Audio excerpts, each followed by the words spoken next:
Sherdog.com here with Emmanuel Sanchez, just ahead of your bout with Marcos Galvao. Huge win your last fight, Georgia Karakanian.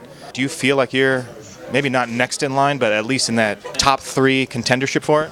Absolutely. You know, I see Daniel Weichel's going to fight John Teixeira as well in a few weeks, and then Pitbull and Strauss are actually going to go get it for the 4th time. So outside of those 4, I'm like, who else you think is up there? You know what I mean? So Kern, when he comes back, I know he's still in the mix, and guys up and coming. You got Gallagher, McKee, Machida.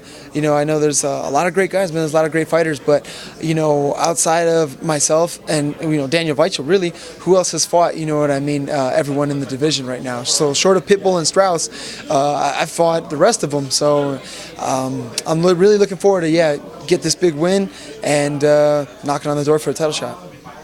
Is there a question mark for you at all on Marcos Galvao? Is there any concern for you in that maybe he's not someone that moves you closer to that title shot? Or do you feel like his past accomplishments at bantamweight kind of elevate that stature for him?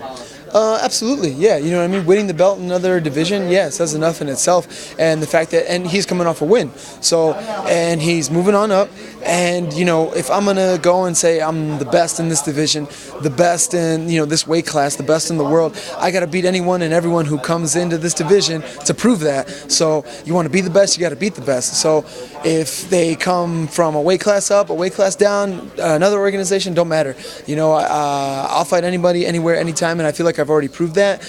And I believe his accolades, his accomplishments, everything, puts me right up there. And I'm excited, man. I'm excited because he's a great fighter, former champion, and looking to take him out and still, prove that why I'm the best at 145. Rufus Sport, not right around the corner, but a hop, skip, and a jump right here from Chicago. What's it mean to be able to fighting this close to home? Is there any more added pressure? You're going to have a lot more people that can locally come to this fight to support you than, say, fighting in California, New Jersey, wherever else it may be. What's the feeling like fighting here in Chicago? I've actually, believe it or not, never fought in Illinois. All of my, amateur, upcoming pro, some of them, I've been out of state, of course, but only in Milwaukee. So outside of that, or in Wisconsin, really, but being able to fight, at home, I've already had that, as an amateur coming up and a low-level pro coming up.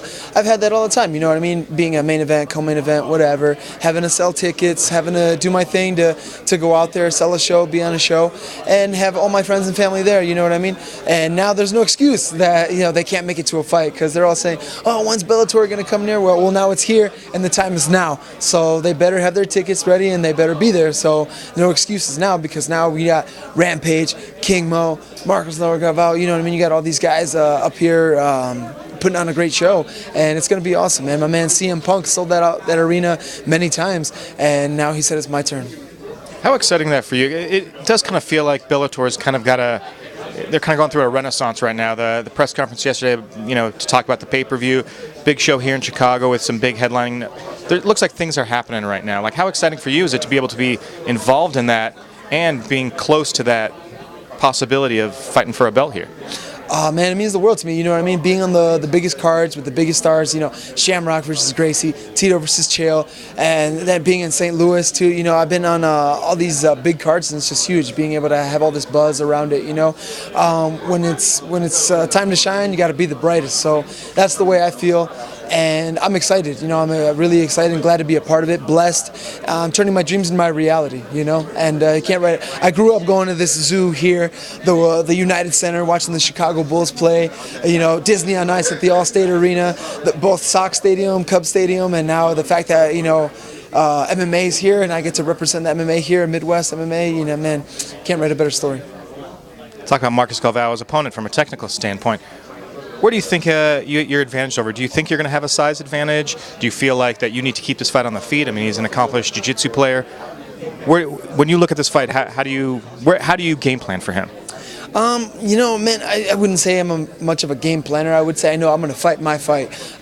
Breaking with my rhythm, my speed, my pace, my aggressiveness. I don't see myself that much bigger than him, but size don't matter. If size mattered, the elephant would be the king of the jungle, and we understand that because I'm a jiu-jitsu guy myself. Granted, he's more well accomplished than me, but when the cage door closes, it doesn't matter because this changes everything. So, there are no belts, belt rankings that don't matter when the cage door closes. So, I fight everywhere, and I think everyone can see that. Primarily, when you think about it, the last 3-4 guys I faced have all been grapplers, good grapplers too, So I've held my own, done my sufficient amount of damage to them as well too. So I'm looking to dictate the fight wherever the fight goes, and I'm dangerous everywhere.